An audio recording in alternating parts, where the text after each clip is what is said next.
I ain't gonna lie, it's kind of cold in here. And now, the wrestling podcast that no one asked for, but who cares?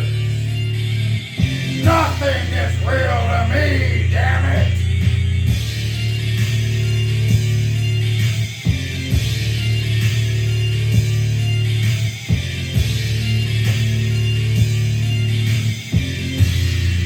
All right.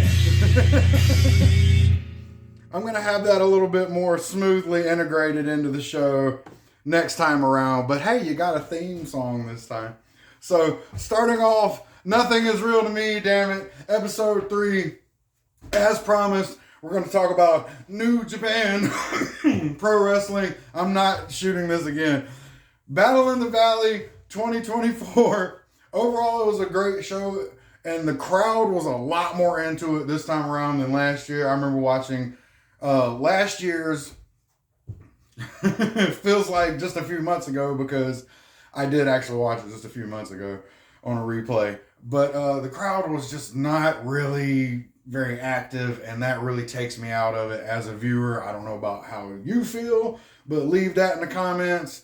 And whatever critiques or criticisms you got to offer so I can, ignore them. But it was very fast-paced. The 4 hours pretty much flew by. I didn't watch the kickoff show matches until the next day. But yeah, about four hours. None of the matches were bad, in my opinion. Tell me what you think in the comments. Like, subscribe, all that good stuff. Tom Lawler actually assisted on the commentary for the majority of the event. He was in the first match in the six-man tag with Jacob Fatu, who made his debut. He was in and out of there real quick. The six-man tag was just a quick opener to get everybody hyped up for the show.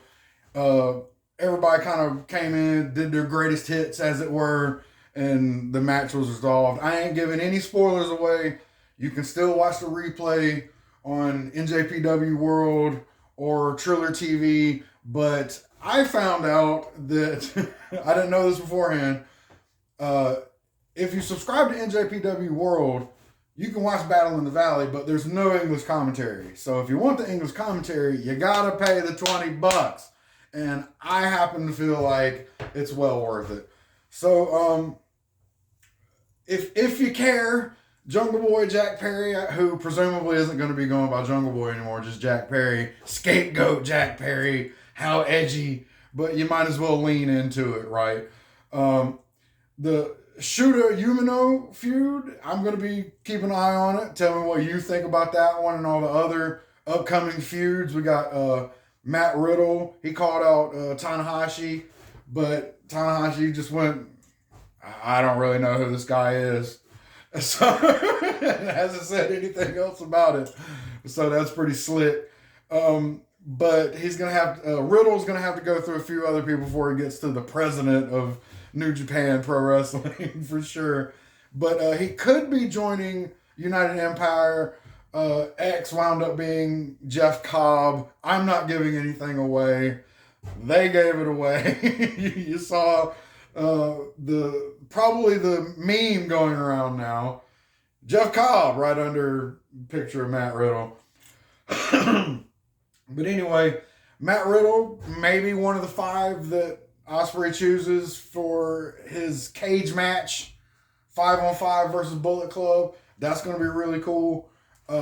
Moxley didn't bleed very much in his no DQ match versus Naito. Not Naito, Shingo. Shit. My bad. Anyway, he mentioned in the press conference afterwards that he wanted a shot at Naito being the new champ. He got the belt from Sonata. I'm not giving anything away at this point. Speaking of feuds, Mustafa Ali has called out Takahashi, and that's going to be interesting. He's been selling out every show that he's done on the indie circuit, including a very awesome show at GCW No Compadre, where he really put Gringo Loco over. Excuse the use of the vernacular, being someone outside of the business. But that's what he did. And it was a very good match. Again, not giving anything away, but I'll get back to GCW a little bit later. All in all, man, New Japan has a lot of really cool stuff going on. I'm really looking forward to whatever feud happens with Zack Sabre Jr. because he talked that impeccably. Him versus Danielson is going to be really good. Him versus Riddle is going to be really good. Okada versus Ospreay 10? Was this number 10? Very good. Very good. Again, not giving anything away. Worth every single penny you spend on it, whether it be $10 for an NJPW World subscription or $20 on Triller TV. I ain't gonna hold you if you don't watch it on mute to save the $10. But moving right along, speaking of saving money, NWA Paranoia. Let me go ahead and just voice my complaints about NWA real quick. But no, it's not really too much of a complaint. It's just I would have really rather given you $25 to just watch the event than have you chop it up into episodes of Power or whatever it's going to wind up being. I think that's what it's going to be. And I already know who won the main event thanks to the internet. And it wasn't even me searching it out. It just ran across my Instagram feed because I follow EC3 and people tagged him in posts after the match. So it kind of screws the whole season of Power, don't it?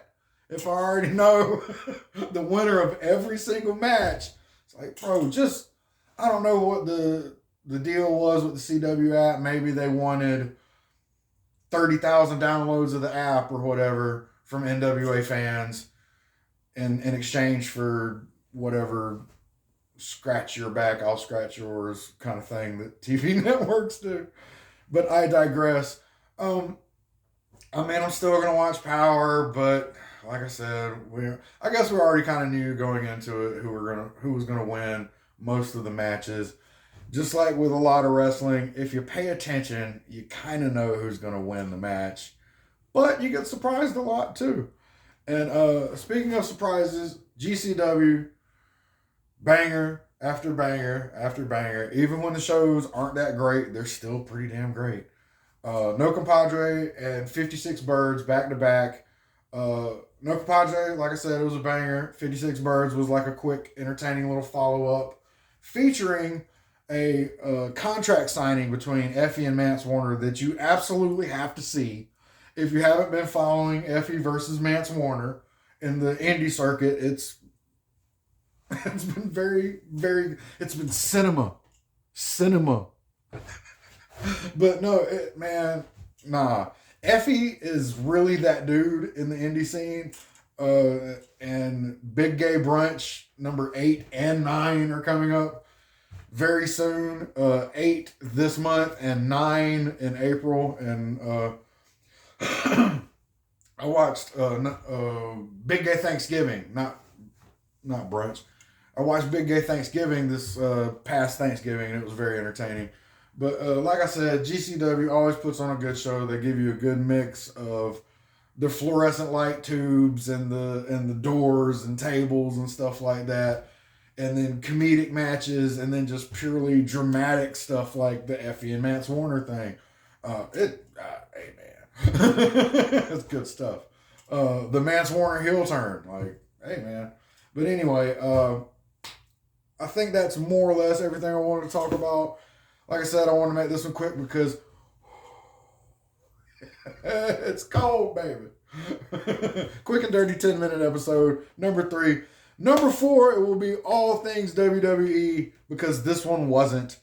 And we're going to do everything leading up to Royal Rumble, and then episode 5 will be post Royal Rumble, plus MLW Reload, plus a whole bunch of other things. Like, subscribe, comment, follow on TikTok, Instagram, etc., etc.